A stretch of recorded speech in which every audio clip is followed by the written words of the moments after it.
Hello, everybody, and welcome to another episode of Inside the Psychopathic Mind podcast. This is again Jason Smith with Carl Giacono, and we have a special guest, a kind of a follow-up to our Ted Bundy podcast. So, a special guest who had some interactions with Ted Bundy, pretty much very close to his arrest. Marty, so thank you, Marty, for joining. Certainly, thank you. Yeah, no problem. So, how I'm going to kind of set this up is talk about Ted Bundy's kind of last couple days, and then Marty has some good points to make as we kind of go through everything.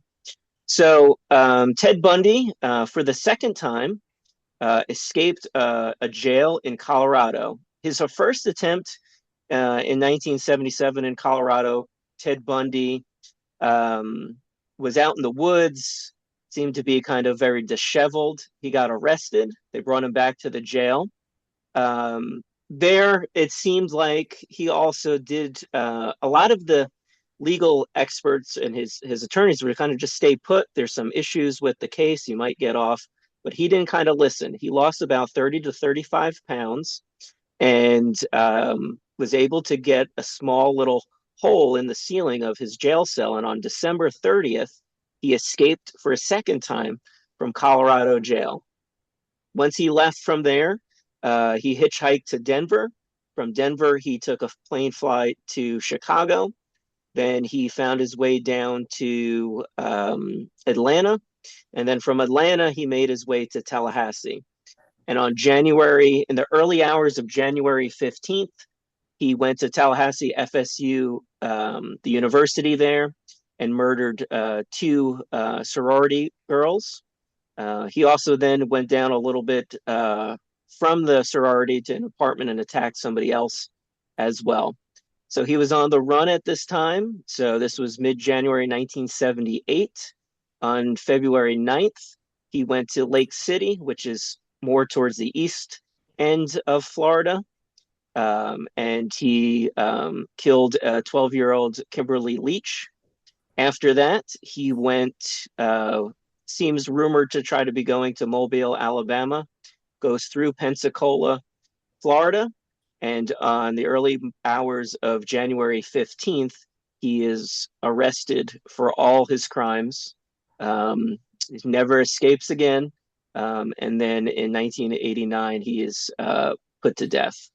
So that is kind of where we'll leave our story. Marty has a good introduction before he was arrested, as she was in that Pensacola area. But I'll throw it to Carl, who's got some Yeah. kind Now, of things Jason, that he when wants was to he talk actually about. arrested?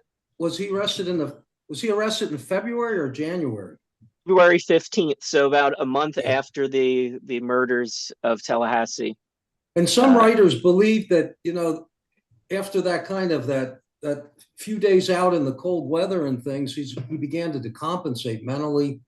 And, obviously his killings were somewhat organized despite what he did with the bodies and so forth afterwards. I mean, they were planned, but I think in the sorority murders and things, you begin to see some of that kind of the mental decline. yeah, and You see, impulsivity too. yeah, you see the sexual sadism, you see it deteriorating. But Marty, I certainly appreciate you being on today. I mean, now we've known each other in excess of 20 years. I've never heard this story from you before, but as it turned out, after our podcast that Jason and I did, you shared with me that you watched it and you emailed me, and then we talked by phone and kind of went over the events you're about to describe, which I thought were very important for several reasons. As you describe it, first of all, you have the small piece of it, as Jason and I don't really get much into, is the sensationalism, maybe about 20%. But the 30% I thought importance is a piece of history that's not out there or not part of the literature that would be interesting to include. But the biggest piece is you yourself, 50%. I mean, when you describe what was going through your mind and what you're going to describe for the audience, your sense of awareness really demonstrates the kind of things we talked about with people trusting their feelings when they're dealing with toxic people. So why don't we go ahead and start with that, Marty? If you could just start, it's this day February, what was it, 15th? It was the 14th. Okay, February 14th, you find yourself there on the beach. How did you come to be on the beach? Let's start with that. Well, I had just turned 17 and I was skipping school, went out to lie in the sun.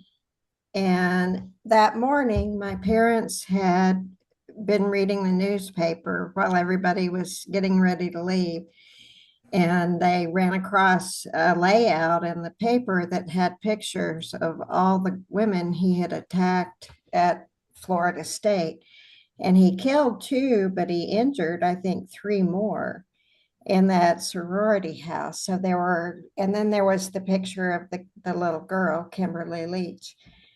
And my parents said, this guy could be here in Pensacola. We don't know where he is. They were reading about it and they said, if you go to the beach, make sure you go somewhere that a populated area. Don't go out in, way down the beach where there's no one to help you if you need it. So So they once I obeyed them. Yes, they prepped this for you. Yeah. So anyway, I had gone to a residential area on Pensacola Beach, parked my car on the street, and then walked, through between a couple of houses and down onto the beach. I was fairly close to a house, and I was lying in the sun, and I saw a man walking toward me down the beach, or he was down the beach and coming my way. But, I just kept an eye out on him and, he got closer and closer. And he finally came up to me and he just asked me, how I was, what I was doing on the beach. And I told him I was skipping school and that I had been going through a rough time and I just didn't want to be at school. And he said, I said, you're not going to report me for skipping, are you? And he said, no, I'm not going to report you. And when he said that, it kind of sounded like, but I am going to do something else. That was like the implied part. And I got a real weird feeling in my, the hair on the back of my neck. I could feel just everything was just super aware right then. Like I knew, okay, I could get in trouble here, And Marti, say a bit about that. You could get into trouble. You mean with him or in general? Him, that he might be dangerous. Gotcha. That was when I first had the first inkling that it probably wasn't somebody I needed to talk to, So anyway, then after that, he kind of knelt down. He didn't like kneel down actually on the ground, but he was squatted. So he was very close to me and I was feeling very uncomfortable. And he kept asking me personal questions, and it's been like almost 50 years ago, so I don't remember what kind of questions, but I just know that I felt very uncomfortable. And I told him that that I hadn't been feeling very well and I was on my period and I had just come to the beach to just relax and lie in the sun. Marti, you were telling me when you had the uncomfortable feelings at first, some thoughts went around like he didn't belong there. Like you scared. Yeah, could you say more about that? Yeah. As a matter of fact, one question he did ask is if I lived in that neighborhood or if I lived at that house that I was lying behind. And I said no. And that's when I told him I was skipping school and everything. But I said, well, do you live here in this neighborhood? And he said, yeah. And I said, well, which house is yours? And he's like, oh, it's over there. It's a street or two over. And which was weird because that's a very compact residential area. So I could tell I got the impression that he was lying about that because he was real dirty. He didn't look like he had come from home. He looked like he had been camping or something. And he had a lot of facial hair growth, and you could tell he hadn't shaven in a long time. And he just seemed out of place. And the area is, even back then, it was pretty costly to live there. And he just didn't strike me as someone who was a person of means. I just And what felt I like he probably didn't really live there. and what I hear you when you describe this, Marty, is detailed thinking and never at once denying your thinking or rationalizing or talking yourself out of it. In other words, you have the feeling and you're cross-checking for information, and none of the information adds up. We're often in situations like this, or when people deal with these kind of people, or even toxic people, they talk themselves out of it, they ignore the feeling, or they make excuses. But what I was so impressed when you relayed this to us now is when you relayed it before, is you didn't do any of that. And you're only 17 years old at the time. Well, um, I was I was pretty savvy for a 17-year-old. So I mean, I wouldn't expect that from every 17-year-old, to go through that thought process. Well, you're pretty But savvy then, even for a 30 or 40-year-old nowadays. You were then. yeah, What do you want me to tell you why? Just yes, because I had grown up pretty much without much parental supervision. I was the last child born, and my sisters were 7 and 9 years older. And I was home alone a lot, and I read a lot of things that were way beyond my education level. Like my sisters were in college, and I read their textbooks and things like that because I was bored. I didn't have anything to do. And I played with the kids outside a lot, and I just learned how to be aware of my surroundings, I think. not everyone would take to that background environment and the way you adapted to it, Marty. I guess as it turns out, it was very fortunate. So he asks these questions, you're uncomfortable, these thoughts go through your mind, you realize that he really doesn't fit into that area and something isn't right. Then Yeah. what happens? Well, I told him I remembered that I had read something. If you were feeling threatened that someone might assault you sexually, the best thing to do is do something disgusting or gross, or tell them something about yourself that's disgusting or gross. And that's why I told him that I was on my period and that I was, not feeling very well. And I guess it grossed him out. Certainly in this case, by telling him that, whatever his fantasies were in these beginning phases of attempting to elicit you as a victim, it certainly killed them Yeah. or derailed them. I felt that way too. I felt like he lost interest in Ah, a way because I could tell he was evaluating me. He was looking at me very closely. He was listening very closely to what I was saying. He was looking all around like, where could I take her? Where. And I know he had just walked up to that area because I saw him approaching.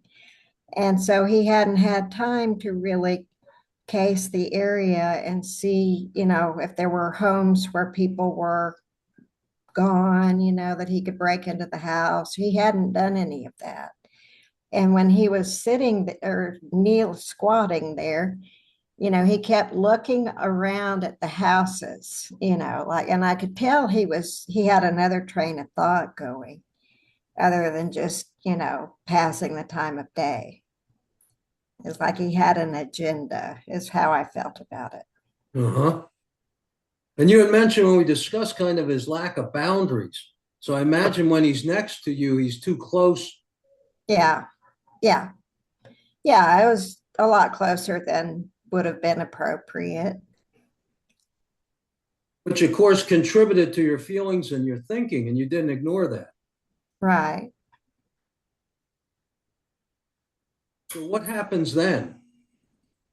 Well, after I told him that I was on my period and didn't feel very well, I could tell he kind of was like reconsidering or something. And he kept looking around, and then finally he just said, well, I hope you have a good day or something like that. And he just wandered off.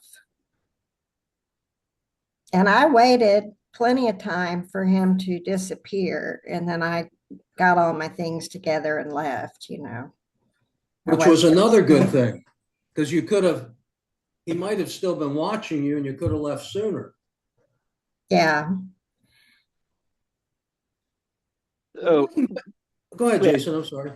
And I think maybe you were going to get into this, Carl, but at this time you didn't know this was Ted Bundy. How did you No, realize that you Right. had interacted with Ted Bundy?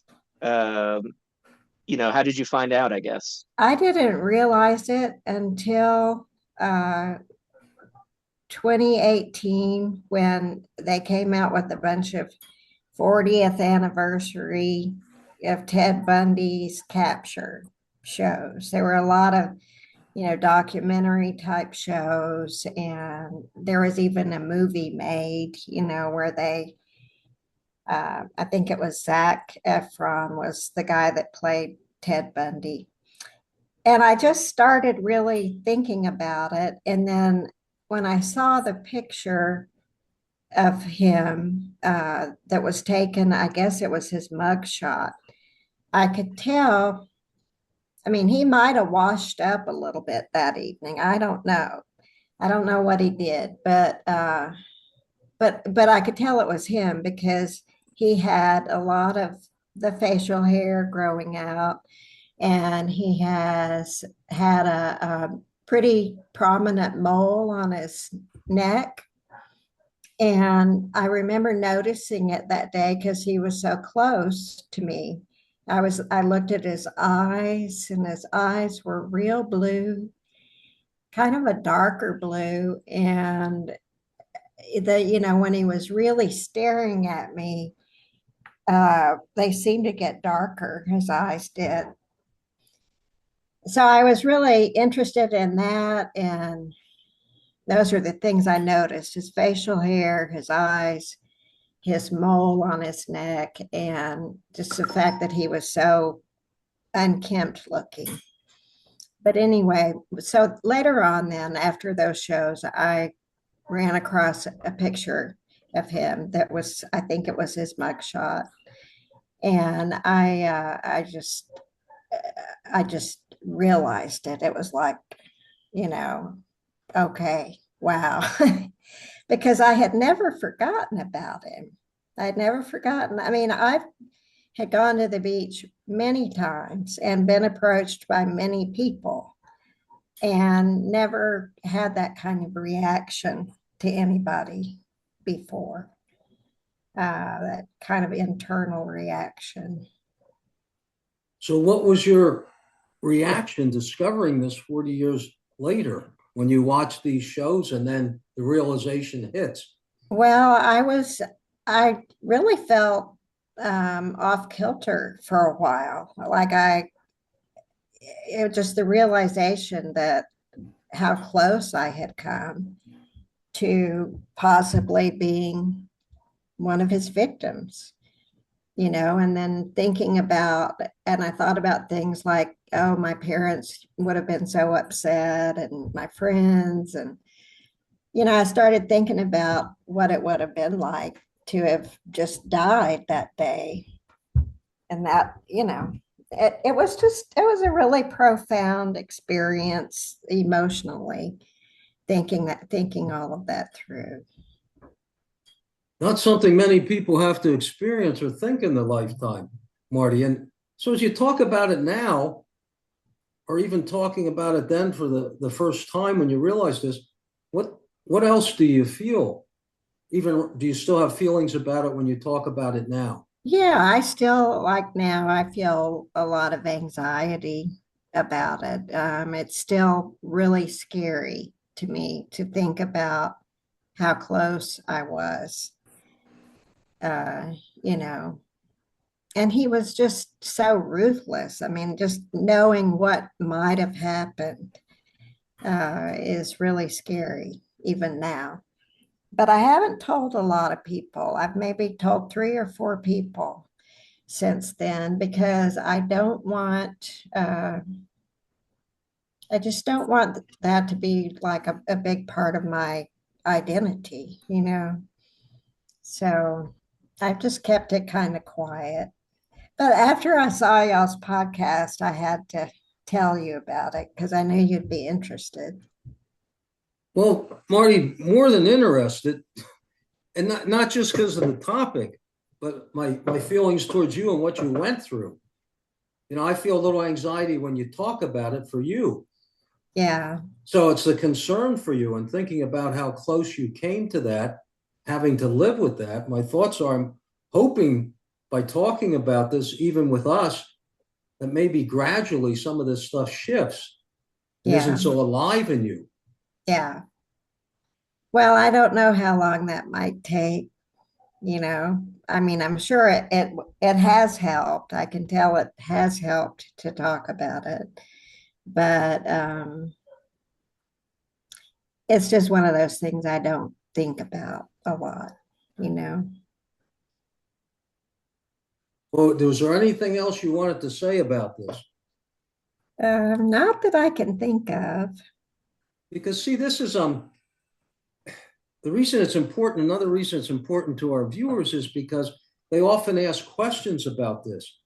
How do you know? What do you do?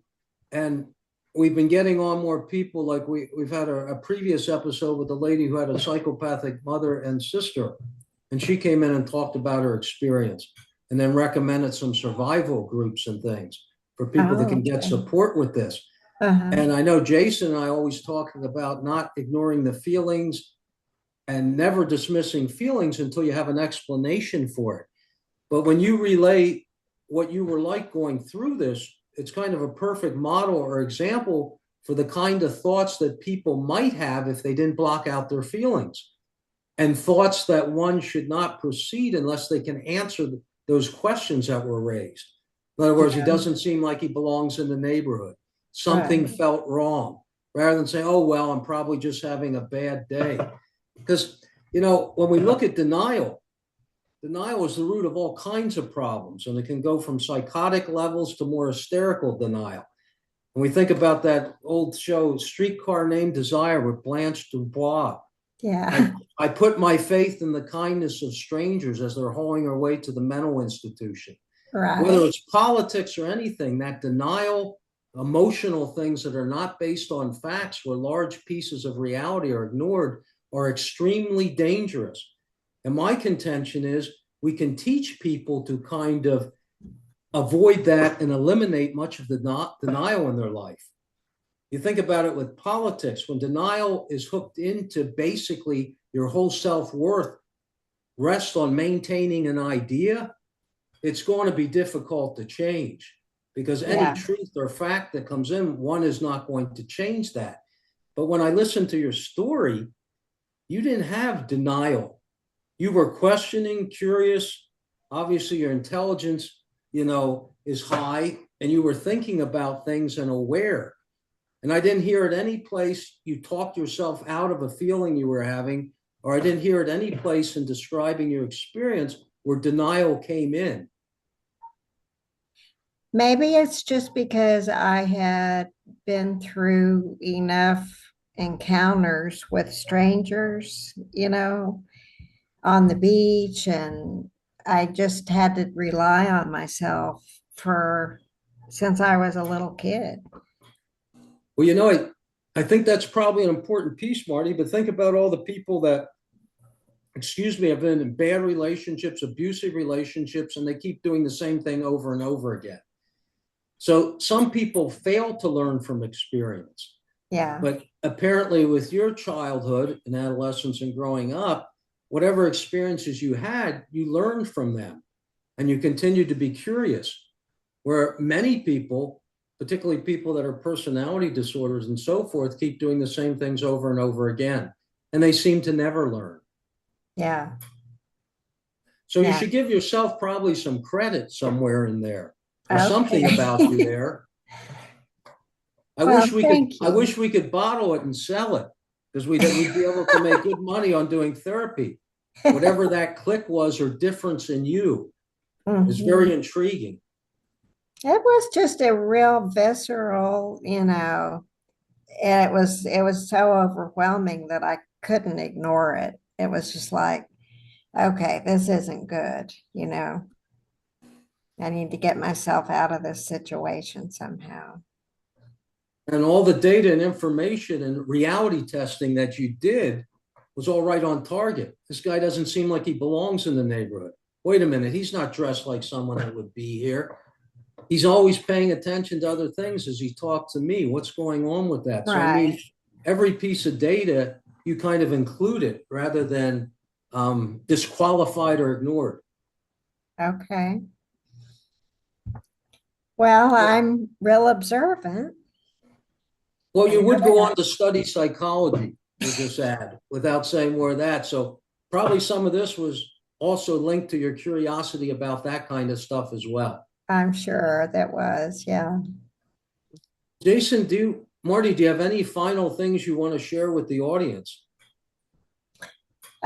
Just that I'm really thankful that he left me alone, you know, made all the difference. Well, I had two for other reasons too, just besides you. It's you. I wouldn't have known you for 20 some years. Yeah, that's true. Well, Jason, did you have any? Well, no, I just want to thank Marty for giving this story. I think it's going to probably be very interesting to our listeners and really helpful. Maybe some tips that they could use if they ever feel like they're in this situation um, in the future. So again, thank you, Marty, for doing that. Certainly. Um, yeah, and I guess we'll close it out. Carl, unless you had anything else, or No, I'm just still absorbing Marty's experience. okay. So again, thank you for the Marty. Thank you to the listeners. Please Certainly. like and subscribe for our podcast, and I hope you guys listen in the future. And thank you. Thanks. Thank you.